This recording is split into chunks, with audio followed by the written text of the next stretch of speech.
কোনটা দেখে নাও? দিন দুটো একই।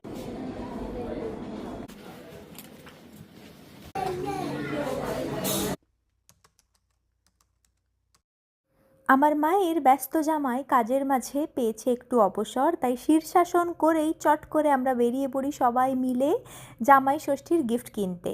কারণ আগে কেনা হয়নি আর জামাই গেছে ঘুমিয়ে ক্লান্ত হয়ে।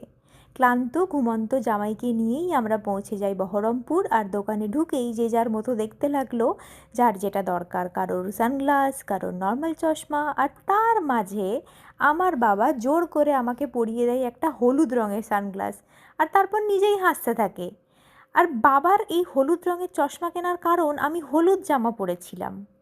আর শুভঙ্কর এটা দেখে আমাকে বলল আমাকে নাকি আমসত্ত্ব লাগছে। কোনো মানে হয়? যাকগে, ওখানে কাজ মিটিয়ে ভাবলাম বাবার পকেটটা আরেকটু খালি করা যাক। তাই আমরা চলে গেলাম জুতোর দোকানে। এত জুতো আর 3টে মেয়ে!